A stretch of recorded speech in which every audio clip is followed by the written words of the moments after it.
This is the sound of a garbage truck in Taipei, a subway in Seoul, 3:30 in Santiago, Auckland, Singapore, Copenhagen, Los Angeles, Sydney, London, Nairobi, Venice, Shenzhen, Kuwait City, Mumbai, and Songdo. That's in South Korea. Awfully quiet. I ended up here because I was looking for the city of tomorrow. Songdo is the largest private real estate development in history. It's a master planned and entirely state-of-the-art smart city. While Songdo doesn't look like that future, some believe it's the future we need. It's only impossible until someone does it. It's also where they shot Oppan Gangnam Style. Just 25 years ago, Psy would have been dancing on this. Here are some other cities built on water. There is a race to build a functioning, workable city and to replicate that model all over the world. China alone would require 500 Songdos to sustain their growing population. So how do we get here with an entire industry racing to build smart cities from scratch? Technology is the answer, but what is the question? Good question, Carlo. Are we just building cities of the future so we can have cities of the future? Let's take a step back. When cinema was born, only 14% of the world's population lived in cities. Right now, we're at 54%, and this is where we're headed. Cities today are growing at a pace that none of us have ever understood. Now, that's a huge deal when you think about it, because the resources that built the megacities of the 20th century aren't sustainable today. We do damage to nature, and we do less damage to nature when we occupy less of it. We're not going to make our planet grow and thrive by continuing to sprawl out. They're basically saying that when density is done right, it's the best, if not the only, solution to our growing climate crisis. So is future urbanization going to be a good thing or a bad thing? If you care about people, this is the defining question of our time. The Nantucket Project asked me to explore that question, because that's what they do, explore. So I read books, talked to experts, traveled around the world, asked the internet for help, and got responses from people in all these cities. This is Lucas, we met on YouTube. They'd show me around, and when I couldn't visit in person, they'd send me footage. The best thing about cities and the internet is they connect people. So this movie's about exploring what an even more connected urban future could look like.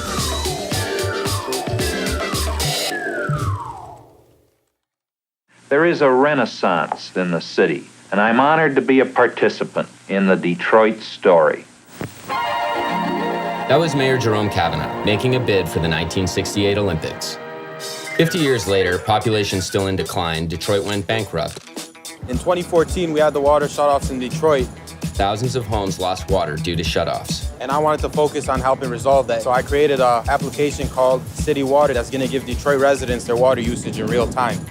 That might sound boring compared to a drone delivering your pizza, but let's remember that cities only reached their full potential when they became healthier places to live. At the start of the 20th century, America's cities were spending as much on water as the federal government was spending on everything except for the post office and the army. We've come a long way to an exciting era.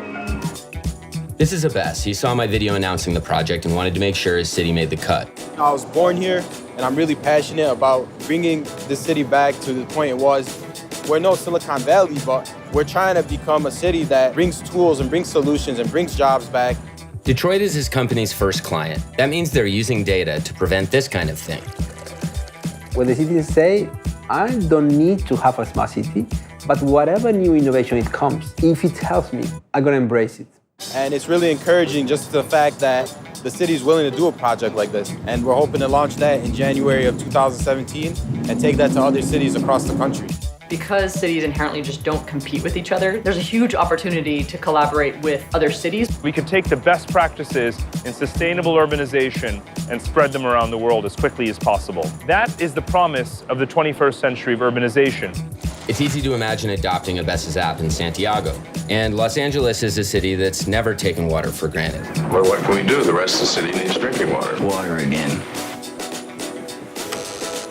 We use water from 1,400 miles away that is transported long distances using over 19% of our entire energy budget for the state of California. David uses solar power to turn air into clean water, which he gives away for free to his city or sometimes turns into food. Awesome. Every building, ideally, can make its own water and be water self-reliant. In the same way future cities won't need telephone lines, maybe they also won't need water pipes. You put water into a bottle, it becomes the bottle. You put it in a teapot, it becomes the teapot. be water, my friend. Like that, you see? Oh, I see. I get the idea. When people are innovating and developing solutions to address our most fundamental needs, a city will thrive. What kind of cities do we want? How do we want to interact as people in cities? Because cities aren't buildings, they're people. Part of the job of urban success means to attract and produce skilled people and to retain skilled talent. This goes together in a city. Opportunity and solving problems as they arise, innovating. Detroit is innovating right now, probably kind of like the way it was in the 1890s, when over 100 companies were working furiously to figure out the automobile. That's also like Silicon Valley in the 60s and 70s, Bangalore in the 80s, and Shenzhen, where 90% of the world's drones are manufactured right now.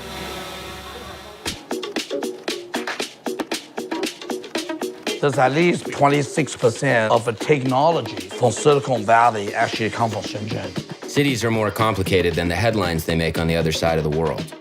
There's no YouTube in Shenzhen, so nobody saw my video there. Fortunately, George goes to school in Hong Kong, where he saw the movie and emailed me. Then he filmed Shenzhen when he went home on the weekend. Thanks, George.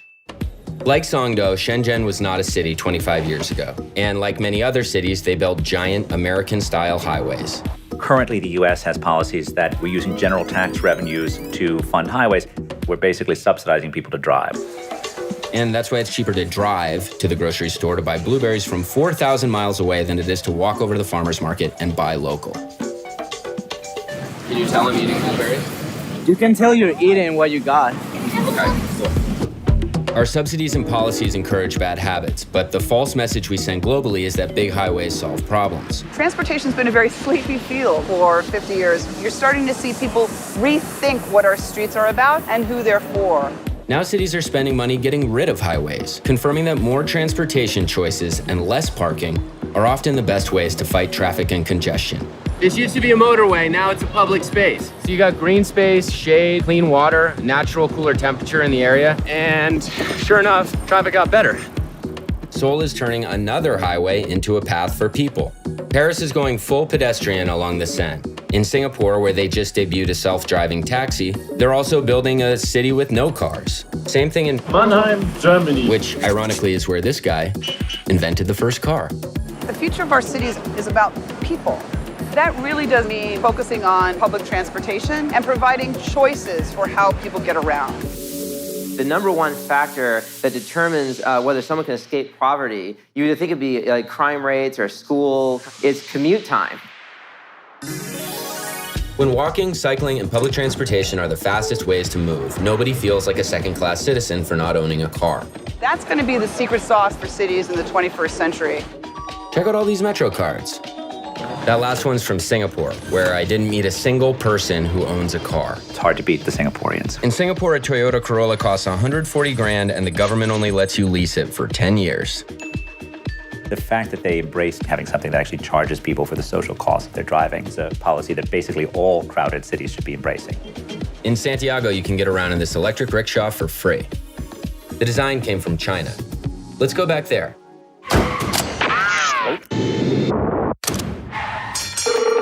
Hi, Oscar. I actually never went to Shenzhen. Nice meeting you over the internet. George and Nina shot the interview, and I tuned in on Skype. Remember those giant American-style highways? That's what Shenzhen had in mind when they hired Vicky.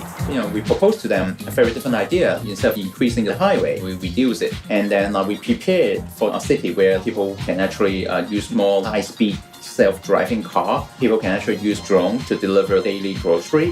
Hiding cars in tunnels points towards a city made for people. Maybe we could try this in Los Angeles. Considering how quickly China went from this to that, and from that to this, it's not surprising this project is happening in Shenzhen. The excitement of a happening place which attracts people, you have to have a degree of openness and not too much regulation. Shenzhen spends more time making things than hiring patent lawyers to protect them. In the West, it's called theft. Out here, it's called sharing. And if you want to know more about that, you should watch my friend Jim's documentary. The point is, it's exciting to live in a city where people are making things. That's why I moved to New York, because I was drawn to all these people who were doing more with less. The most elusive solutions often spring from unlikely places. Geothermal energy power plant. This is a fog catcher, and it can get up to 500 liters of water a day. If you can do something good with low budget resources, you can scale up very rapidly. Sometimes those solutions can end up shaping a city's identity. In Lagos, which is where this music is from, by the way, they call it kanji. The word literally means like hustling. Trying to reimagine these challenges in Africa as opportunities to innovate is the spirit of kanju. Flooding is an issue in Makoko, so they built a school that floats by using cheap and available materials. This woman turns discarded plastic into bricks in Karachi. In Nairobi, nobody uses credit cards or cash, all you need is a phone. In Manila, they turn water bottles into solar light bulbs. And the people of India have always made more out of less. The inexpensive clay fridge that requires no electricity or their hyper-efficient, massive homemade meal delivery system could never have been conceived by some well-heeled think tank. Dr. Joachim has lived in the slums for 50 years, built 1 million houses and toilets, been nominated for a Nobel Peace Prize, and brought his organization, Slum Dwellers International, to 43 different countries. We don't need you to come and sit on my head and dance. I know how to write my song. It is my dance, my song, I will play it. He's basically saying, we got this. If you want to help, channel your support through us. For example, here's a self-run recycling operation in Joachim's neighborhood. We all want to be involved in the futures of the places where we live. You go and see every city in the world. All has been planned by very, very super well-known, renowned architect and philosopher and so on and so forth. You have lost all the sense of hearing from the people. Unfortunately, a lot of architects have a sort of a pre-designed approach that they force into whatever context and culture they get to. And not every city can be like Singapore, where 80% of the people live in public housing. So that means you don't have slums, nor do you leave the city and its residents in the hands of the private rental sector. Back to Mumbai. We tend to disregard places like Dharavi, where Dr. Joachim lives, but it's a rare example of a neighborhood solving its own housing needs. My friend Matthias works to draw attention to what's actually working in neighborhoods before attempting to intervene. He compares Mumbai to post-war Tokyo. American planners decided to focus on infrastructure development. Everything else was left to people themselves. And that created the gradual growth of a neighborhood. Like Tokyo in the 1950s, it's your neighbors planning and building your home in Dharavi. Up to 90 people can be working on a small site for 4 weeks and produce a house of much better quality than the affordable housing that the government is developing. And embodying the kind of incremental growth private developers rarely aim for. The places that are self-built, we often see an incredible amount of care, feeling of ownership, a human scale in terms of what is actually being built. How do we combine the genius that's really there in the streets, it's solving its own problem? How do we then bring in a little bit of outside technology or better public management in order to upgrade them and to empower their citizens' lives more effectively? Post-war Tokyo, unlike Mumbai, had major funding and state-of-the-art infrastructure. And 30 years later, it was the city of the future. That's not my kind of place. Go someplace else. I don't think so, Mr. Deckard.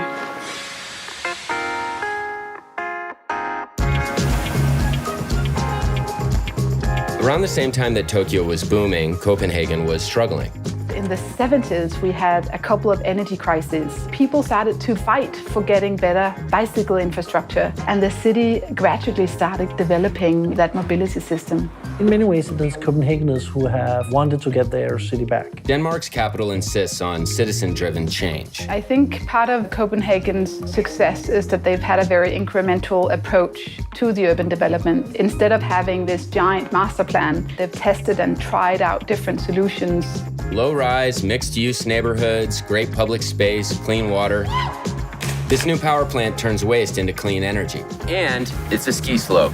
We don't think ourselves only as designers and architects. We think about ourselves also as social scientists. The best part is they still think they can do better. We have very far to go in actually creating an urban environment where cars are the last choice for the ordinary citizen.